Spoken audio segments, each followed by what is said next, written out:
성경에 볼 것이면 하나님의 사랑을 물론 흔히 아버지의 사랑에 비해서 가르친 데가 많이 있습니다.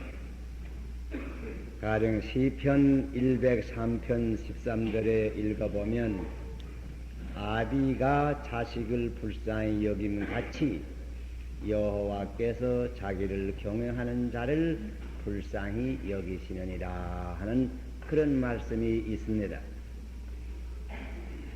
또 신약에 와서 예수님께서 우리에게 가르쳐 주신 유명한 탕자의 비유를 우리가 생각해 보면 거기에도 하나님의 사랑을 아버지의 사랑에 비유해서 가르친 것입니다. 그렇게 둘째 아들이 많은 재산을 타가지고 가서 먼 나라에 가서 허랑방탕하고 다 허비하고 그리고 마지막에 할 수 없어서 돌아오게 될지라도 아버지는 그를 영접해서 죄를 사해 주시고 좋은 옷을 입히고 가락지를 비워주고 아들로 회복한 그 말씀을 우리가 기억합니다. 이렇게 하나님의 사랑을 아버지의 사랑에 비유해서 가르친 구절이 많이 있는 것입니다. 그러나 어떤 때에는 하나님의 사랑을 어머니의 사랑에 비유해서 또한 우리에게 가르쳐 준 것도 있는 것입니다. 가령 여기 이사야 66장을 읽어볼 것이면 거기는 하나님의 사랑을 어머님의 사랑에 비유해서 우리에게 가르쳐 준 것입니다. 제가 이제 이사야 66장 11절 이하를 읽을 때에 여러분께서 조용히 들어보시기를 바랍니다.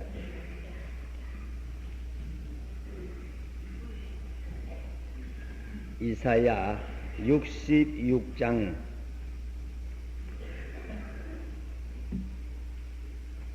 10절로부터 읽겠습니다. 예루살렘을 사랑하는 자여 다 그와 함께 기뻐하라. 다 그와 함께 즐거워하라.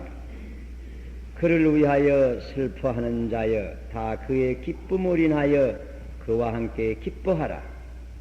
너희가 젖을 빠는 것 같이 그 위로하는 품에서 만족하겠고 젖을 넉넉히 빤 것 같이 그 영광의 풍성함을 인하여 즐거워하리라. 여호와께서 이같이 말씀하시되 보라 내가 그에게 평강을 강과 같이 그에게 열방의 영광을 넘치는 시내같이 주리니 너희가 그 젖을 빨 것이며 너희가 옆에 안기며 그 무릎에서 놓을 것이라.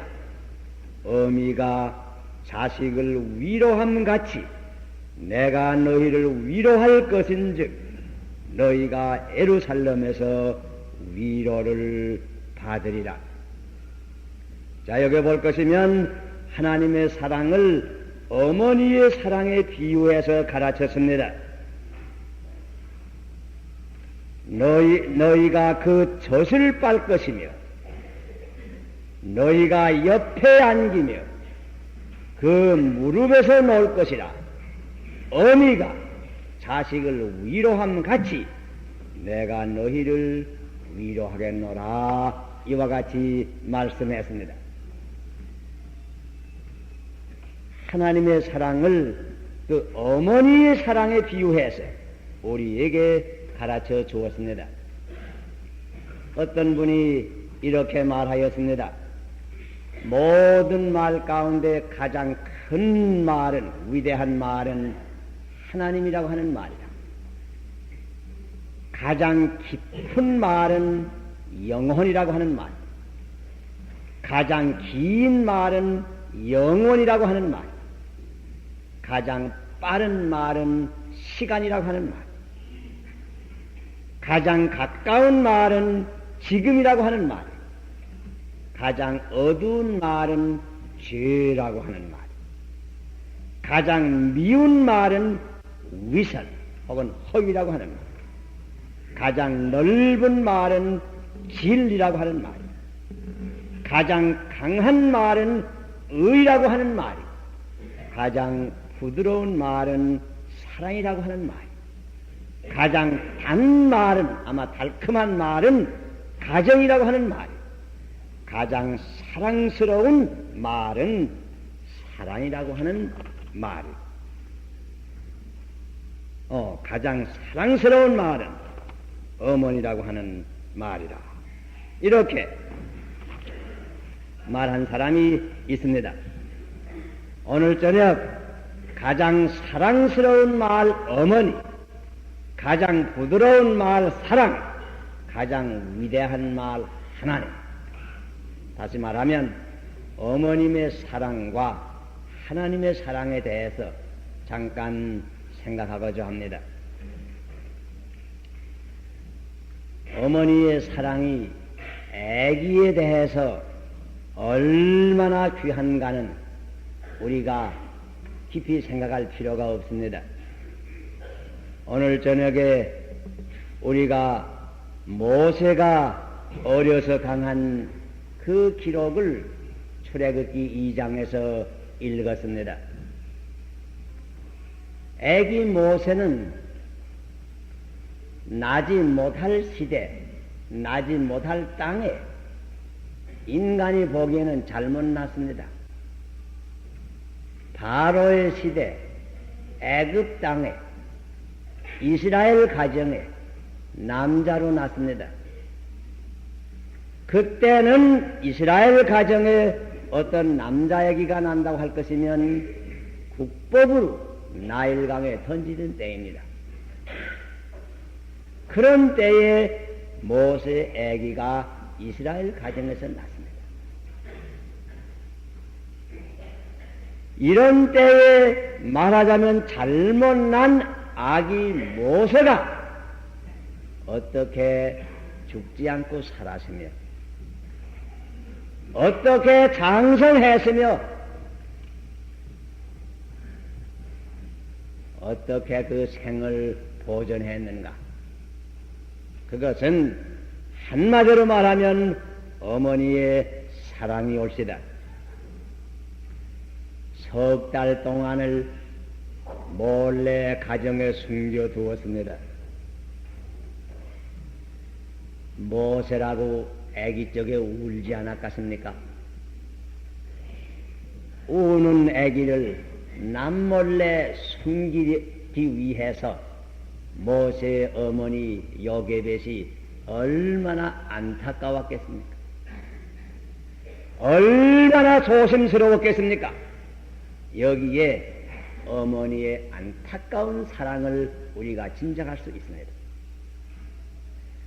아무래도 아기가 점점 커가니까 울음소리도 커가고 아무래도 그냥 영원히 집에 숨길 수는 없는 것을 결국은 깨닫고 마지막에는 바구미를 준비했습니다. 거기에다가선 역청을 갖다 발랐습니다.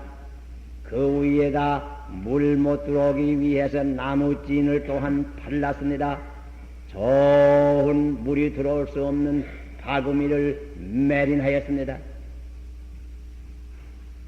여기에 중요한 어머니의 사랑을 우리가 또한 엿볼 수 있습니다. 그리고 그 속에 강보를 싼 어린애기 모세를 담아서 나일 강변 갈밭에 내다 버렸습니다. 그러나 자기 딸 미리암을 시켜서 멀리 망을 보게 했습니다. 그 애기가 장차 어떻게 되는가 동정을 살피게 했습니다. 여기에 어머니의 그 지혜로운 사랑을 우리가 엿볼 수 있습니다. 마침 하나님의 도우심 가운데서 애굽의 공주가 목욕하러 나왔다가 애기 우는 소리를 듣고 그 아이를 불쌍히 먹여서 그 아이를 자기의 아기로 만들 생각을 가지고 유모를 구할 때에 자기 딸이 기민하게 그 공주에게 가서 유모를 구해 오겠다고 말하고 자기를 불러와서 자기 아기를 기르면서도 남의 아기로 기르게 되었습니다. 여기에 역시 자기의 아기를 기르면서도 자기 아기라고 말하지 못하고 기르는 어머니의 눈물의 사랑을 우리가 짐작할 수 있습니다. 이와 같은 환경 가운데서 모세가 죽지 않고 살고 또한 잘 장성하게 된 것은 이러한 어머니의 사랑, 그 안타까운 어머니의 사랑, 그 눈물의 어머니의 사랑, 그 지혜의 어머니의 사랑, 이런 모든 어머니의 사랑들이 모여서 모세가 죽지 않고 살게 되었고 잘 장성하게 된 것입니다. 이와 똑같은 운명을 다 당하는 것은 아니지만은 사실 저 혼자 먹을 줄도 모르고 저 혼자 입을 줄도 모르고 아무것도 할 수 없는 애기 핏덩이가 이 세상에 나서 어머니의 사랑이 아니면 어떤 애기를 불구하고 어떻게 이 세상에서 살아날 수 있습니까? 애기가 죽지 않고 사는 것은 어머니의 사랑 때문이 옳습니다. 어머니의 사랑은 애기에게 젖을 먹입니다. 어머니의 사랑은 애기에게 이복을 해입힙니다. 어머니의 사랑은 아기가 병나게 되면 치료해 줍니다. 어머니의 사랑은 아기를 품에 안아 기릅니다. 어머니의 사랑으로 아기는 세상에 오고 세상에 살고 병이 낫고 점점 장성하게 되는 것입니다. 여러분, 어머니의 사랑이 아기에 있어서 어떠한 관계는 하나님의 사랑이 우리 영혼에 있어서 어떠한 관계와 많이 비슷한 점이 있습니다. 이렇게 우리도 하나님의 사랑으로 우리가 하나님의 자녀가 됩니다. 하나님께서 우리를 보호해 주시고 우리에게 생명의 양식을 주시고 우리의 죄 가운데 빠질지라도 건져주시고 간단 없는 하나님의 사랑 가운데서 우리의 심령은 죽지 않고 살고 우리의 심령은 점점 장성하는 것입니다. 그러기에 사도행전 17장 28절에 볼 것이면 우리가 그를 힘입어 살며 기동하며 있느니라 이와 같이 기록되어 있습니다. 우리의 심령이 살아가는 것을 장성하는 것을 오직 어머니의 사랑과 같은 하나님의 사랑 가운데서 우리의 심령이 이렇게 보존되는 것이 옳시다. 자, 이 어머니의 사랑은 어떠한 사랑인가? 우리가 잠깐 그 어머니의 사랑을 우리가 묵상해 볼 수 있습니다. 어머니의 사랑을 우리가 생각할 때 우리의 염두에 제일 먼저 들어오는 것은 어머니의 사랑에는 조건이 없습니다. 무조건적 사랑이 옳습니다. 보통 세상 사람들의 사랑은 흔히 조건이 붙습니다. 우리가 꽃을 왜 사랑합니까? 꽃은 이쁘니까 사랑합니다. 우리가 실과나무는 왜 사랑합니까? 실과나무는 열매를 맺어주니까 우리가 사랑합니다. 우리가 곡식은 왜 사랑합니까? 곡식은 우리에게 좋은 식량을 주니까 우리가 사랑합니다. 우리가 고양이는 왜 사랑합니까? 고양이는 쥐를 잘 잡으니까 사랑합니다. 개는 왜 우리가 사랑합니까? 개는 집을 잘 보니까 사랑합니다. 이렇게 보통 사랑에는 이렇게 우리 조건이 붙습니다. 친구째 사랑하는 것도 많은 경우에는 그 친구를 왜 사랑하는 거 아니에요? 그 친구가 내 친구가 되면 내게 여러 가지로 유익한 게 많으니까요. 그러니까 우리가 그 친구를 흔히 사랑하게 되는 경우 많이 있습니다. 이 세상에 보통 사랑은 흔히 조건이 붙습니다. 그러나 어머니가 자기 자녀에 대한 사랑에는 조건이 없습니다. 고와도 사랑하고 미워도 사랑합니다.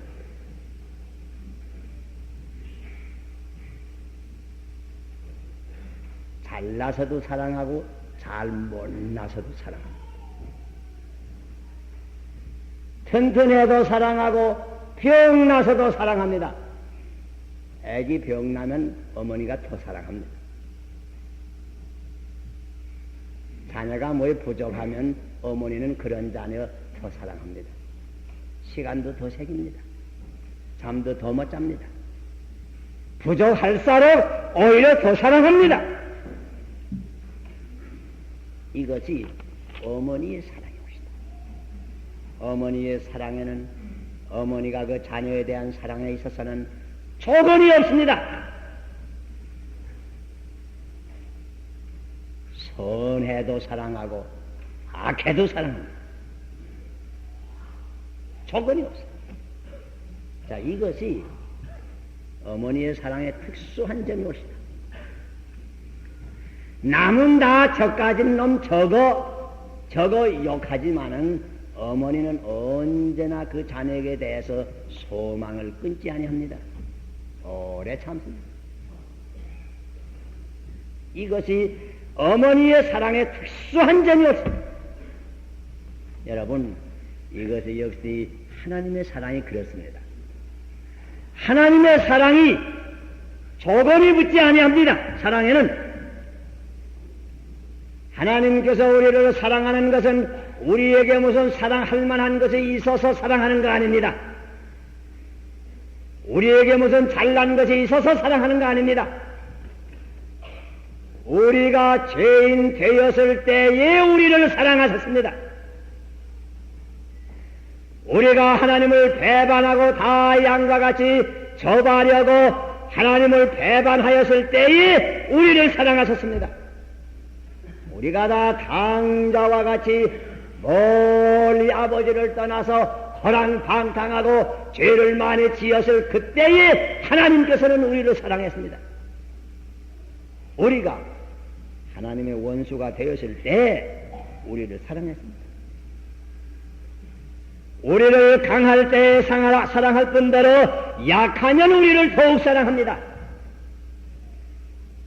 허물이 없어서 사랑하는 게 아니고 허물이 많음으로 오히려 사랑합니다.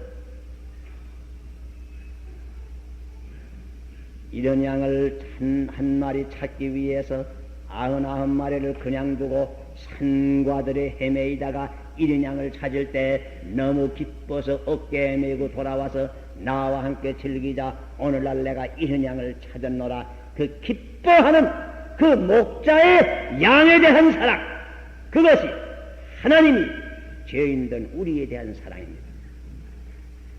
우리를 죄악 가운데서 구원하시기 위해서 하나님께서 우리 이뤄진 인간을 찾으십니다. 독생자 예수 그리스도를 보냈습니다. 그리스도께서 사방에 다니면서 그 죄인을 찾습니다. 하나님의 사랑은 조건이 없습니다. 죄인이라도 오히려 우리가 죄인일 때에 우리를 사랑한 것입니다. 그러므로서 누구든지 하나님 앞에 아무리 죄가 많은 사람이라고 할지라도 하나님 앞에 돌아와서 그 죄를 돌이키고 예수 그리스도를 믿기만 하면 하나님께서는 그를 받으시고 모든 죄를 사해 주시고 그를 축복해 주십니다. 하나님의 사랑은 조건이 없습니다. 무조건적 사랑. 어머니의 가슴 가운데는 사랑이 있습니다. 자녀에 대한 무한한 사랑이 있습니다. 마찬가지로 하나님의 가슴 가운데는 우리 불쌍한 인간을 위한 무한한 사랑이 하나님의 가슴 가운데 있습니다. 우리에게 무슨 사랑할 조건이 있어 사랑하는 거 아닙니다. 하나님은 사랑이므로 우리를 사랑합니다. 또 보세요. 어머니의 사랑엔 자기가 없습니다. 곧 희생적입니다.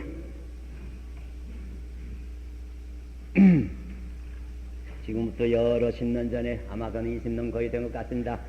제가 한번 저 양덕 가서 몇 달 동안 좀 쉰 적이 있습니다.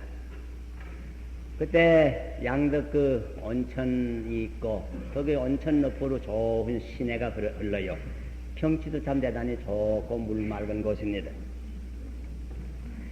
그게 제가 쉬고 있는 동안에 폐양에 누구라고 말할 필요는 없지만 어떤 장로의 부인이 그때에 폐병이 들려서 앓는 아들을 데리고 거기 수양을 역시 와서 있었습니다. 그래 만나서 인사를 하고 보니까 제가 잘 아는 장로였어요. 그 부인만 제가 친히 알질 못했습니다. 또 그 얼마 후에 그 장로도 오셔서 같이 며칠 지내기도 하고 잘 아는 그런 장로의 가정인데 귀한 아들, 애아들이었습니다. 귀한 아들이 이렇게 폐병이 들러서 그 아들 병을 고치기 위해서 거기 공기 좋은데 거기 왔어요. 어머님이 데리고 왔어요. 그래서 참 이 어머님도 나이 그때 아마 포근하 되었어요. 아마 제 생각은 그때 그 어머니의 나이 아마 한 50대였어요. 그런데 이 아들은 한 20대고, 그런 이제 아들을 데리고 와서 이제 치료해 주는데, 참 가만 제가 옆에서 보니까 참 온갖 정성을 다해서 그 아들을 그저 보호해 줍니다. 어떻든지 좋은 음식도 해주고, 어떻든지 그 아들을 좀 편안하게 해주기 위해서 아주 여러 가지 수고를 다 하는데, 내 지금도 항상 미치지 못하는 건 그때 긴 여름에 덥고 이런데 그저 그 아들 몸 약한 아들 잘 자리를 해놓고 잘 베개도 깨끗이 다 해놓고 거기서 누이고서는 그 아들 낮에 잠 좀 자라고 그저 이 어머니는 큰 옆에 앉아서 그저 부채질을 해줍니다. 또 그거 양덕이 이렇게 깨끗하고 그러지만 그 파리는 상당히 많아요. 그래서 파리가 자꾸 와서 붙으니까 그래서 그 어머니가 그 아들 잘하고 높여서 자꾸 부채질을 해줘. 어떤 때는 제가 그 집 앞으로 지나가다 볼 것이면 그 아들은 그렇게 부채질 해주는 그 서늘한 바람에 아들은 잠이 좀 들어 잡니다. 근데 그 어머니는 계속해서 부채질을 하다가 그 날이 덥고 긴긴 해에 어떤 때 보면 그 어머니는 좀 졸립니다. 좀 졸다가 그저 얼른 정신 차려서 니저 부채질 그래서 좀 졸다가 들어서서 부채질 더 분주한다는 말이야. 그러다가서는 그냥 또 얼마 있다가 좀 졸다가 얼른 또 정신 차리고 부채질 그래서 분주하게 해.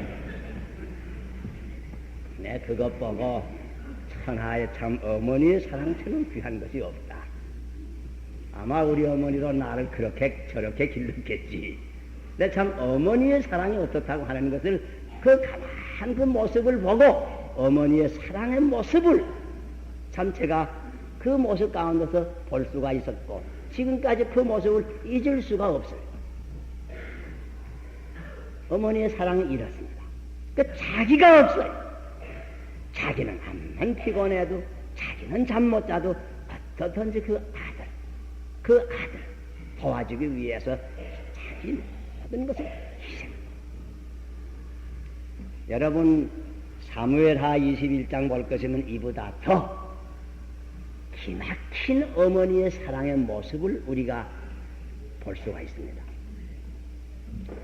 옛날 이스라엘 나라 첫째 왕 사울 왕을 여러분 기억하지 않습니까? 이 사울 왕이 참 아주 키도 크고 전쟁에 용맹스럽기도 하고 여러 가지 그렇지만은 점점 그만 교만해져서 타락되어서 그만 마지막에는 하나님 앞에 배척을 당하지 않았습니까? 비참하게 자기도 전쟁터에서 죽고 자기 사랑하는 참 잘난 아들 요나단까지 다 죽고 마지막에는 다윗 가정과 사울 가정과 오래 말하자면 싸우다가서 결국은 사울의 가족이 다 없어지고 결국은 참 망하는 비참한 그런 운명을 당하지 않았습니까? 자, 그런데 사울이가 그 세력을 잡고 그 자기의 세력을 마음대로 할 때에 기브아 사람이라고 있었어요. 그 기브아 사람은 이스라엘 사람은 아니지만은 이스라엘 백성들이 너희들은 이 지경에 살아라. 너희와 우리는 절대로 원수가 아니다. 우리가 보호해 주겠다. 이렇게 약속한, 하나님 앞에서 약속한 기브아 사람들이 있는데 그만 사울이 자기의 그 세력 있는 가운데서 그만 하나님과의 약속도 잊어버리고 기브아 사람을 많이 학살한 일이 있어요. 그렇게 됐는데 그 후에 점점 세력은 다 없어지고 다윗이 왕이 되고 이렇게 되게 되니까 기브아 사람들, 그 남은 사람들이 다윗 왕에게 어떻게 호소하는가 하니 우리의 원수를 갚아주세요. 하나님 앞에서 다 약속했는데 불구하고 사울 왕이 우리 많은 종족을 학살했으니 이거 어떻게 될 수가 있습니까? 이 원수를 갚아주세요.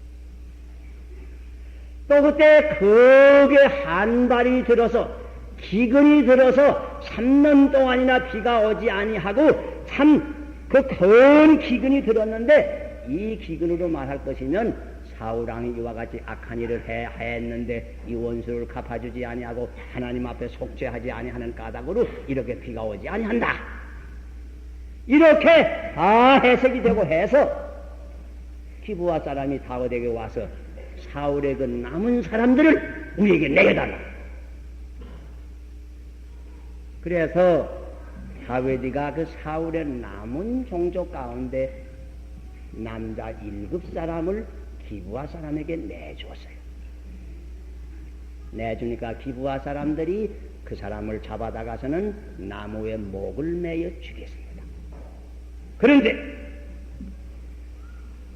그때에 리스바라고 하는 사울의 첩이 하나 있었어요. 사울왕의 첩. 그 첩 리스바라고 하는 여자에게서 난 아들 둘이 그 7사람 가운데 들게 되었어요. 그리해서 리스바의 아들 둘도 목매임을 당해서 죽게 됐어요. 죽을 뿐더러 이 사울왕의 악한 일로 말미암아서 이 땅에 비가 내리지 아니한즉 이 시체는 비가 오기까지 장사를 못하게 했어요. 그래서 그 시체가 그냥 바위 위에 놓여 있어요. 그런데 그 어머니 되는 리스바 두 아들, 참혹하게 죽은 두 아들 어머니 리스바 죽은 아들이지만은 그 시체를 장사 못하고 그냥 바위 위에 그냥 놓아두니까 낮에는 솔개미가 와서 그 시체를 먹으려고 하고 다음에는 여러 가지 짐승이 와서 그 시체를 찢어가려고 하고 이와 같이 하려고 하니까 그 어머니가 바위 옆에 앉아서 배헌이불을 펴놓고는 낮에는 솔개미를 막아서 그 시체를 다치지 못하게 하고 밤에는 이리와 여러 가지 여호와 이런 짐승들이 와서 그 시체를 물어가려고 하는 것을 낯을 가지고 방어를 하면서 비가 내리기까지 몇 달이 걸렸는지 몰라요. 비가 내리기까지 아마 여러 달을 그 죽은 송장 어머니 밤낮 자지 않고 지켰다. 마지막에 비가 온 다음에 시체를 묻을 수 있을 때까지 어머니가 죽은 시체를 밤낮 지킨 기록이 사무엘하 21장에 찾아보시면 있습니다. 자, 그거 보세요. 그거 어머니의 사랑이 아니면 어느 누구가 그 죽은 송장, 냄새나는 송장을 밤낮 지키고 있어요? 어머니 외에는 그런 일이 이 세상에서 할 수가 없어요. 어머니의 사랑. 이래건 저래건 내 사랑하는 아들이 이 시체일지라도 솔개미나 혹은 짐승이 다치게 할 수가 없단다. 어머니의 그 차기가 없는 힘적인 사랑의 모습, 그 광경 가운데서 우리는 보고 울지 않을 수가 없습니다. 어머니의 사랑 이렇습니다. 뭐 우리는 종종 신문에도 보고 실제 듣기도 아니합니까? 아들과 딸이 불붙는 가운데 있을 때 그 아들과 딸 부활에 들어갔다가서 죽은 어머니가 얼마나 많아. 혹은 물에 빠질 때 그 애기 건지에 들어갔다가 죽은 어머니가 얼마나 많아. 어머니의 사랑은 자기가 없어. 자기의 생명이 없어. 자녀를 위해서 하는 것이 있어. 자, 이것도 여러분 하나님의 사랑의 모습이 옳시다. 하나님의 사랑에 자기가 없어요. 하나님의 사랑은 십자가의 사랑이에요. 이번 별수 박사가 여러 날 때나 설교하면서도 특별히 이 점을 강조하는 것을 제가 주의해 들었습니다. 하나님께서 이 인류를 사랑해서 이 인류를 죄악 가운데서 건지기 위해서 자기가 육신을 입으시고 이 세상에 오셔서 십자가에서 죽으시고 장사 지낸 바 되기까지 우리를 죄 가운데서 구속하시기 위해서 자기를 희생합니다. 이 어머니의 자기가 없는 희생적인 사랑도 결국은 우주의 이 깊은 속에 있는 하나님 불명의 사랑 어머니를 통해서 이 세상에 나타난 하나님의 사랑 역시 그래. 좀 간단히 얘기할 수밖에 없습니다. 피곤하기도 하고. 어머니의 사랑은 가만 또 생각해 보면 변함이 없습니다. 변함이 없어요. 불변의 사랑입니다. 보통 세상에 보면 사랑이 그저 좋긴 좋은데 그 변하는 것 같아나 걱정이 없습니다. 변하는 사랑. 혼례 식당에 와서 철석같이 맹세를 합니다. 어떠한 환경에서나 어떠한 시대에나 변치 아니하는 사랑을 가지고 사랑하겠느냐. 목사가 묻습니다. 예 하고 대답은 썩 잘합니다.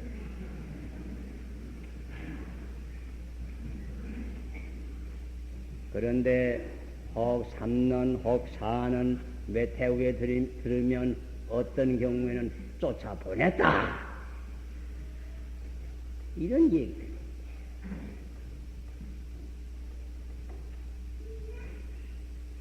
변합니다. 사랑이 변합니다. 사랑이 식어집니다. 이런 사랑 많습니다. 성공할 때에는 사랑하지만은 실패한 때에는 그 사랑이 식어집니다. 명성이 높고 지위가 높은 자리에 있을 때에는 사랑하다가 그거 다 없어지면 사랑이 식어집니다.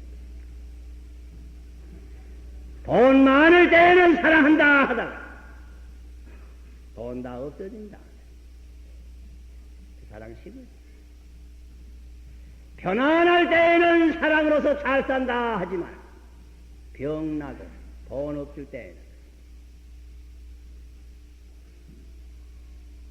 병난 남편 버리고 앓는 남편 병석에 두고 여간한 거 있는 거 다 거두어 가지고 뺑소니 쳤다 하는 여자 신문에서 종종 봅니다. 이 세상에는 사랑이 변하는 것 같아. 변하는 사랑이 너무 많아. 그러나 어머니의 사랑은 변함이 없어. 튼튼할 때에도 사랑하고 병날 때에도 사랑합니다. 돈 있을 때에도 사랑하고 돈 없어도 사랑합니다. 명성이 있을 때에도 사랑하고 명성이 없을 때에도 사랑합니다.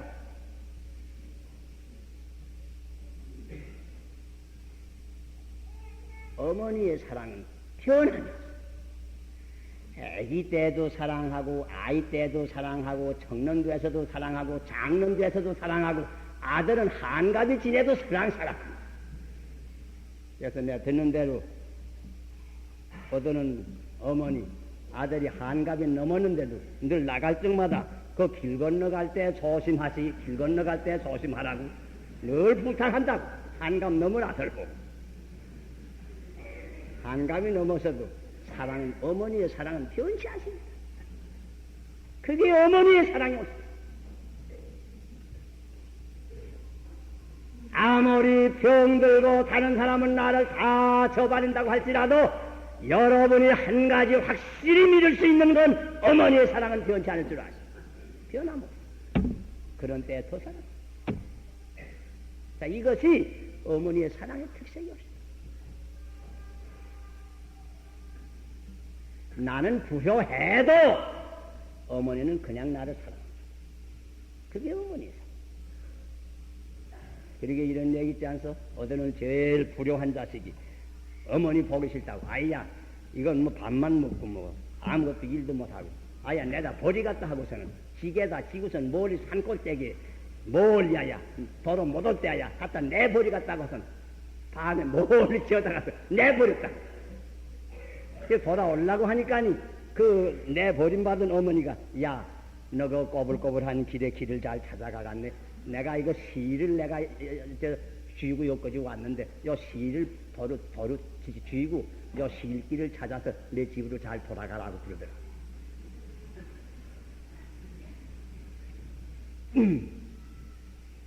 자녀들은 불효한다고 할지라도 어머니의 사랑은 변하지 않아요. 여러분, 이것도 하나님의 사랑에서 왔어요. 하나님의 사랑이 변함이 없습니다. 그러기에 성경 말씀에 내가 영원한 사랑으로 내가 너를 사랑하노라 이렇게 하나님의 사랑은 변함이 없습니다. 영원부터 영원까지 변함이 없는 사랑이 하나님의 사랑입니다. 옛날 유대 사람의 속담 가운데 하나님께서 항상 어디나 나타났을 수가 없는 까닭으로 어머님을 지으셨다 하는 그런 말이 있습니다. 어머니는 우리에게 하나님의 사랑을 나타내 줍니다. 그러나 제가 이 말을 할 때 한 마디 더 붙일 수밖에 없는 것은 물론 하나님의 사랑과 어머니의 사랑을 똑같다고 볼 수는 없습니다. 그것은 하나님의 사랑은 어머님의 사랑을 초월합니다. 가령 어머니의 사랑은 범위가 좁습니다. 그 자녀에게만 미칩니다. 하나님의 사랑은 범위가 넓습니다. 만민에게 미칩니다. 어머니의 사랑은 혹 타락할 수가 있습니다. 요새 신문에 보면 타락한 어머니의 사랑에 대한 비참한 얘기를 들어요. 타락했습니다. 하나님의 사랑은 타락할 수가 없습니다. 어머니는 사랑은 하지만은 항상 지혜롭게 사랑하지 못할 때 들어 있습니다. 그저 곱다고 자꾸 넘어 먹여서 배탈나게 하는 수도 있습니다. 어머니의 사랑 때문에 혹은 어두른 땐 아이들 버리는 수도 혹 있습니다. 사랑은 하는데 항상 지혜롭게 사랑하지 못할 때가 들어 있어요. 그러나 하나님의 사랑 그런 법 없어요. 언제나 지혜롭게 사랑해서 우리의 최선이 되게 항상 하나님은 우리를 사랑합니다. 오늘 저녁에 우리 어머니의 사랑을 기억하고 하나님의 사랑을 우리 기억합니다. 오늘 저녁 우리 어머니 주의를 당해서 어머니를 우리 잊어버리지 마십시다. 이 세상은 지금 분주해서 잊어버리기 쉬운데 그저 특별히 젊은 사람들 여러 가지 이 일도 할 거 있고 저 일도 할 거 많아서 그저 집에 계신 어머니 잊어버리기 일상 쉽습니다. 그러다가서 혹 박람회 구경 가긴 가야 되겠는데 아이 맡길 데 없으면 그때는 어머니 기억이 났어. 아이고 우리 어머니 어디 계신고? 찾는 며느리도 많고 찾는 딸도 아마 많지요. 하지만은 다른 때 어머니 잊어버리기 매우 쉽습니다. 내가 피곤한 건 알지만은 나만은 어머니 그 아이 보기에 피곤한 거, 그건 잊어버리기 싫습니다. 그 어머니의 사정 잊어버리기 싫습니다. 내 사실 어떤 할머니는 아이가 좋은 손자, 좋은 축복을 많이 받긴 받았는데, 감사하긴 한데, 아이고, 손자들 너무 많아. 큰 걱정이라고. 간직하는 할머니도 들어있는 것 같습니다. 그래서 손자들 낳아서 전 어머니한테 갖다 맡깁니다. 낳기만 하고, 그저 기르는 건 어머니한테 자꾸 갖다 맡기려고. 그 어머니 피곤할 것도 좀 잊지 않으시기를 바랍니다. 어머님의 사랑을 우리 잊지 마십시다. 어머니의 교훈을 잊지 마십시다. 교훈. 어머님의 기도를 잊지 마십시다. 어머니의 내게 대한 기대를 우리가 잊지 마십시다. 어머님의 기도를 우리가 잊지 마십시다. 어머니의 사랑을 기억하면서 하나님의 사랑을 기억합니다. 저는 옛날 한문 뵐 때에 이런 글귀 따로한 거 지금까지 항상 미치지 아니합니다. 수욕정이 풍부지하며 자욕양이 친부대라고. 나무는 조용하고저 하되 바람이 그치지를 않아. 아들은 어버이를 잘 보양하고저 하되 어버이가 기다리질 않아. 여러분 어머니 지금 모시고 있다고 하지만은 며칠 모시고 있을지 여러분 압니까? 그저 저 보니까는 60 지난 되면 든든하다고 하야 언제 천당으로 가실런지 모릅니다.